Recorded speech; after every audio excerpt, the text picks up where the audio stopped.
तो पुण्यात्माओं, हमने बहुत ज़्यादा वर्तमान में सावधानियां रखनी होंगी, क्योंकि वर्तमान समय बहुत ज़्यादा, या यूं कह लीजिए कि वर्तमान का समय बहुत ही डेंजरियस है, खतरनाक है। युग परिवर्तन का दौर है। हम लोग अंत के दिनों में जी रहे हैं, अंत के दिनों में, यानी युग परिवर्तन के समय में, उथल पुथल के समय में। और आने वाले समय में क्या क्या होने जा रहा है आप लोगों को आभास भी नहीं है।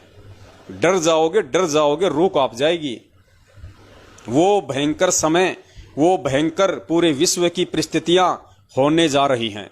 शुरुआत आप जी देख ही रहे हो, किस प्रकार से मुस्लिम देशों में लड़ाइयां हो रही हैं, किस प्रकार से चीन में पिछले 8-10 दिनों से प्रकृति का कहर हो रहा है।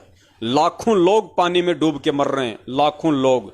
चीन का पूरा पूर्वी हिस्सा पानी में डूब चुका है। बाढ़ और भूस्खलन से, तूफान से भयंकर रूप से कहर मच रहा है।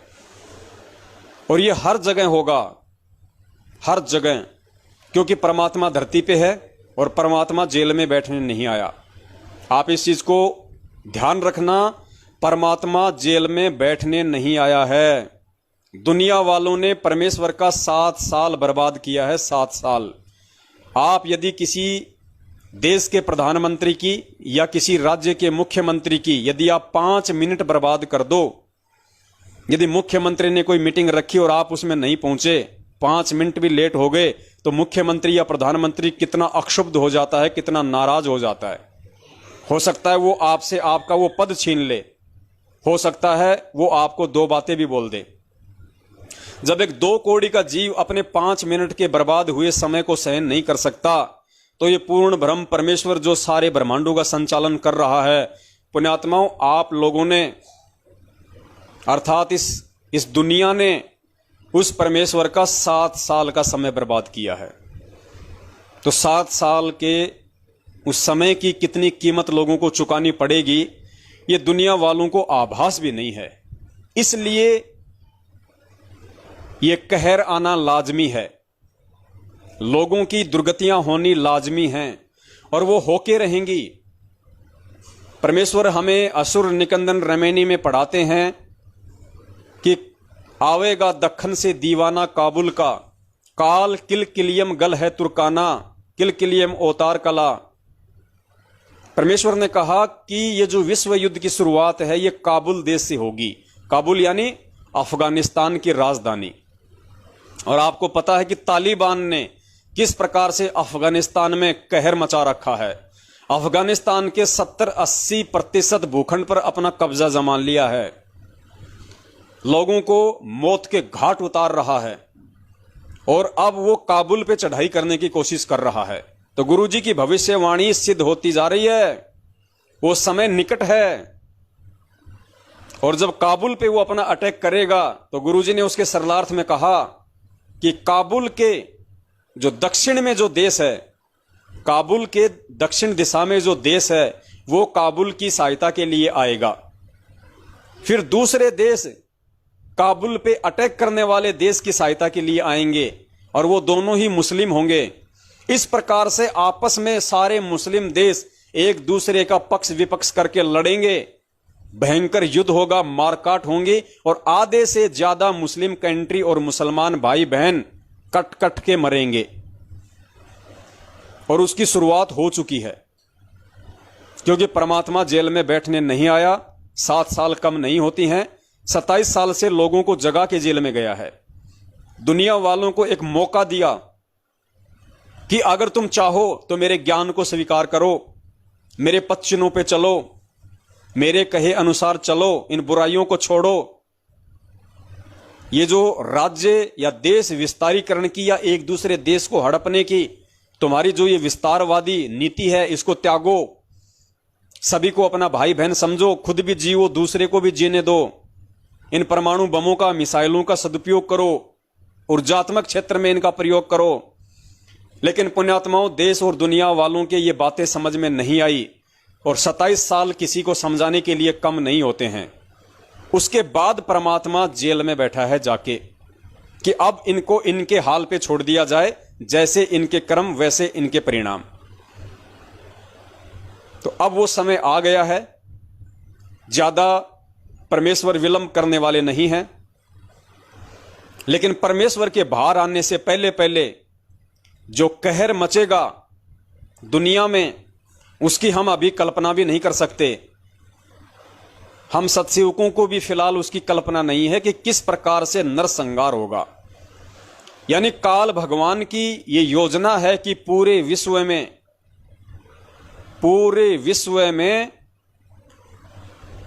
100 करोड़ से ऊपर की आबादी नहीं होनी चाहिए। यानी 1 अरब से ऊपर की आबादी पूरे विश्व में नहीं होनी चाहिए। यानी वर्तमान में 8.5 अरब की आबादी है, तो पुण्यात्माओं 7.5 अरब की आबादी है। तो ये देख लो 6.5 अरब की आबादी को काल भगवान नष्ट करवाना चाहता है। और 6.5 अरब की आबादी आप समझ रहे हो, मुश्किल से 10% लोग बचेंगे पूरे विश्व में। 10% लोग काल भगवान की योजना के अनुसार। मैं ये नहीं कह रहा कि परमेश्वर कुछ नहीं कर पाएंगे, परमेश्वर कुछ भी कर सकता है, लेकिन परमेश्वर जबरदस्ती कुछ भी नहीं कर सकता। दुनिया में रोज माता बहनों के बलात्कार होते हैं, 5-5 साल की अबोध बच्चियों के बलात्कार होते हैं। क्या परमात्मा को नहीं पता? क्या परमात्मा देख नहीं रहा? क्या परमात्मा उस बच्ची को बचा नहीं सकता कि ये नादान है, ये भोली है? लेकिन परमात्मा क्यों नहीं बचा रहा? क्योंकि उसके अपने संस्कार वो उसको भोगने पड़ेंगे। सब कुछ देखते हुए भी परमेश्वर कोई हेल्प नहीं कर रहा। और उस 5 साल की जगत वाली अबोध बच्ची की तो छोड़िए, परमेश्वर खुद अपने सारनामी भक्तों की भी रक्षा नहीं कर रहा, जो उसके ज्ञान, विधान और मर्यादाओं के खिलाफ काल एजेंट सतलोक आश्रम मैनेजमेंट हरियाणा के घुटनों में अपना सिर टेक चुके हैं, काल को अपना सर्वस्व सरेंडर कर चुके हैं, गुरुजी के वचन से हट चुके हैं। परमात्मा उनकी भी रक्षा नहीं कर रहा। आए दिन बीमारियों से और एक्सीडेंट से भगत मर रहे हैं। तो सोचो पुण्यात्माओं, अब आने वाले समय में क्या होने वाला है। जो भगत भाई बहन सोच रहे हैं कि मैं कोई काम धंधा शुरू कर दूं, 2 लाख लगा दूं, 5 लाख लगा दूं, पुण्यात्माओं दास की सलाह है, रुक जाना, कुछ मत करना। उतने में सब्र करो जितने में अपना परिवार चल जाए। साईं इतना दीजिए जिसमें कुटुंब समाओ, हम भी भूखे ना रहें, अतिथि न भूखो जाए। और जिन्होंने अपना लंबा चौड़ा काम धंधा व्यापार फैला रखा है, उन भाई बहनों से दास की प्रार्थना है, समेटना शुरू कर दो। क्योंकि ज्यादा काम धंधा, इसका मतलब तुम्हारे ज्यादा शौक, तुम्हारी ज्यादा जरूरतें। और भक्ति करने वाले भगत को ज्यादा सामान और जरूरतों की जरूरत नहीं है। अगर भक्ति करनी है, परमेश्वर का कृपा पात्र बना रहना है, आने वाले समय में यदि प्रकृति के कहर से अर्थात काल के दंड से बचना है, युग परिवर्तन के समय में अपने आप को सुरक्षित रखना है, तो अपनी इच्छाओं को, अपनी जिज्ञासाओं को, अपनी आवश्यकताओं को सीमित कर दो। जितनी परमेश्वर की वाणी तुम्हें कह रही है कि साईं इतना दीजिए जिसमें कुटुंब समाओ, हम भी भूखे ना रहें, अतिथि न भूख हो जाए। ये ना सोचो कि मैंने जो फैक्ट्री खोल रखी है उसमें परमात्मा के 25 भगत काम करते हैं, उनका भी तो पेट भर रहा है, वो पेट परमात्मा भरेगा। तेरे फैक्ट्री खोलने से पहले उन भक्तों का पेट कौन भर रहा था? उनके बाप दादाओं का पेट कौन भर रहा था? वो भरने वाला भरेगा। परमेश्वर कहते हैं, पो पाटी पगड़ा भया और जागी जी या जून, सब काहू को देत है वो चौथ समाना चून। वो परमात्मा चीटी को कण और हाथी को मण दे रहा है। वो सबका पेट भरता है, भूखा उठाता जरूर है लेकिन पेट भर के सुलाता है। तो हम दुनिया के ठेकेदार ना बने कि मेरी वजह से 50 लोगों के परिवार चल रहे हैं। जब तू नहीं रहेगा तो उन 50 का परिवार कौन चलाएगा? ये अपनी जो बहम है, जो गलत फहमी है, इसको दिलो दिमाग से निकाल दो भाई। सत्सेवक तो खैर इतने बड़े काम धंधे में अपना पैर नहीं फंसाते हैं, ना किसी ने फंसा रखा है, और फंसा रखा है तो निकाल लेगा। ये संकेत सतलोक आश्रम मैनेजमेंट हरियाणा वालों के लिए है, जिन्होंने गुरुजी के जाने के बाद में संगत को लूट लूट के प्रॉपर्टियां बना ली है, बड़े बड़े काम धंधे शुरू कर लिए हैं। उनसे दास की प्रार्थना है, निपटारा कर लो समय रहते, और परमेश्वर से अपने कुकृत्य और कुकर्मों की दंडवत समायाचना कर लो और सीधे रास्ते पे आ जाओ, साध संगति से जुड़ जाओ, परमेश्वर के वचन पे चलो, ज्ञान को आधार बनाओ, सच को सच और झूठ का झूठ कहने की हिम्मत रखो। वरना परमेश्वर निर्मोही है। परम शक्ति संगीतम रिद्धि सिद्धि दाता सोही, अविगत गुण अतीतम सत्य पुरुष निर्मोही। ये सत्य पुरुष संत रामपाल जी महाराज ये निर्मोही है, इसको किसी से कोई विशेष प्यार और लगाव नहीं है। तो पुण्यात्माओं, हमने किस कदर अपनी मर्यादाओं को वर्तमान में सहेज के रखना है। आज वर्तमान में हमारी भक्ति, पूज्य गुरुदेव जी के प्रति हमारा समर्पण भाव, हमारा विश्वास, हमारी दृढ़ता और ये मर्यादा, क्योंकि मर्यादा नहीं होगी तो आपका विश्वास गुरु पे बन ही नहीं सकता। आपका विश्वास और दृढ़ता भक्ति मार्ग पे टिक ही नहीं सकती। अगर आप मर्यादाओं में नहीं रहोगे तो एक मर्यादित भगत ही सीधी गर्दन करके ऊंची आवाज में सीना ठोक के बोल सकता है। अन्यथा जो भगत गलतियों पे गलतियां कर रहा है, जो गुरु जी के सत्संग रूपी वचनों पे और आदेशों पे नहीं चलता है, जो बात बात पे मर्यादा खंडित करता है, वो भगत अंदर से खोखला होता है। वो भले ही ऊपर से मीठी मीठी बात करे लेकिन अंदर से खोखला है। उसकी आत्मा हमेशा, उसका जमीर उसको कोसता रहता है कि नालायक तूने क्या कर दिया, परमात्मा ने तुझे क्या बताया था, किस रास्ते पे चलाया था और तू किस रास्ते पे निकल पड़ा। अंदर से वो खोखला होता है, वो कायर होता है, कायर। उसमें हिम्मत नहीं होती है, लेकिन अपनी कायरता को छुपाने के लिए बातें ऊंची ऊंची करता है। तो पुण्यात्माओं, वर्तमान में इन मर्यादाओं का बहुत बड़ा रोल है और रोल रहेगा। अगर मर्यादा नहीं तो सतगुरु नहीं, सतगुरु नहीं तो बचाव का दुनिया में कोई रास्ता नहीं। तो जिस भगत भाई बहन ने, या जितने भी भगत भाई बहन इस तरह की गलतियां कर रहे हैं, ये खाली एक जन्मदिन को लेके नहीं है। परमेश्वर ने जितनी भी मर्यादाएं अपने सत्संगों में बता रखी है, या जितनी भी मर्यादाएं उन्होंने हमें नाम दीक्षा देते समय दी है, और उसके अलावा जो कॉमन सेंस से परमात्मा ने हमें बताया कि कुछ बातें, कुछ नियम आपको कॉमन सेंस से सत्संग सुनने के चलते धीरे धीरे समझ में आने लगेंगे। और परमेश्वर ने बताया कि इस भक्ति मार्ग पे आपका प्रत्येक कदम एक नियम है, एक मर्यादा है कि मैं कहां रखूं, कैसे रखूं। अर्थात भक्ति मार्ग पे मेरा अगला स्टेप क्या होगा, मैं जो कर्म करने जा रहा हूं वो कर्म कितना मर्यादित है, कितना अमर्यादित है। कहीं मैं परमेश्वर से दूर तो नहीं हो जाऊंगा, कहीं मेरे से कोई छोटी मोटी गलती त्रुटि तो नहीं बनने जा रही है। हर एक क्षण परमेश्वर के मार्ग में इतना सोच समझ के हमें चलना पड़ेगा, वरना परमात्मा कहते हैं कि पग पग पे यो तक तक मारे काल कसाई पाना बाणा। ये काल जो कसाई है ये तीर कमान लेके बैठा है, अर्थात ये तुम्हें डिगाने के लिए, तुम्हें तोड़ने के लिए, तुम्हें भ्रमित करने के लिए ये अपने सूक्ष्म चाल रूपी तीर कमान बाण लेके बैठा है कि कब ये गलती करे और कब इसको ये तीर ठोकूं।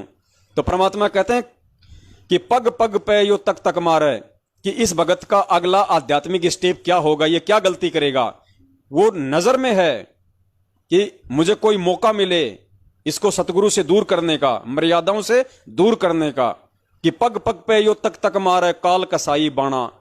और परमात्मा कहते हैं कि भाई जब तक हंसा हमरी आना और काल लगे ना तेरा बाणा, कि भाई ज्योति निरंजन तू चाहे कितनी कोशिश कर ले, मेरा भगत जब तक मेरी मर्यादा में है, मेरी आन कान में है, तब तक मेरे भगत का तू बाल विवाह का नहीं कर सकता। तो पुण्यात्माओं, फैसला अब भगत समाज पे है, आप और हम सभी के ऊपर है। इतना ज्ञान, ध्यान और समाधान सतगुरु से लेने के बाद कि हमने उस काल कसाई के सूक्ष्म चाल रूपी बाणों की मार सहन करके सतगुरु को दुखी करना है, या काल भगवान के उस सूक्ष्म रूपी बाणों से बच के सतगुरु के वचन पे चल के सतगुरु को प्रसन्न करना है, परमेश्वर को खुश करना है। अब वो समय आ गया, अब हम कोई बच्चे नहीं रहे हैं। परमात्मा ने हमें ज्ञानी बना दिया ज्ञान देके, परमात्मा ने हमें विद्वान बना दिया हर प्रकार से हमारा समाधान करके, परमात्मा ने हमें शक्तिशाली और बलिष्ठ बना दिया ये भक्ति के कैप्सूल खिला के। उसके बाद भी बताओ, यदि हम कोई मर्यादा तोड़ेंगे, हम गलती करेंगे, तो सीधी सी बात है फिर हम परमेश्वर को जानबूझ के दुखी कर रहे हैं। और परमात्मा कहते हैं जिन बातन से गुरु दुख पावे तिन बातों को दूर भगावे। तो बहुत सोच समझ के चलने की वर्तमान में हमें जरूरत है। मस्तक लाग रही मारे गुरु चरणा की दूर, मस्तक मारे गुरु चरणा की जब ये धूल चढ़ी मस्तक पे, जब ये धूल धूलिता हो गई दूर मारे गुरु चरणा की दूर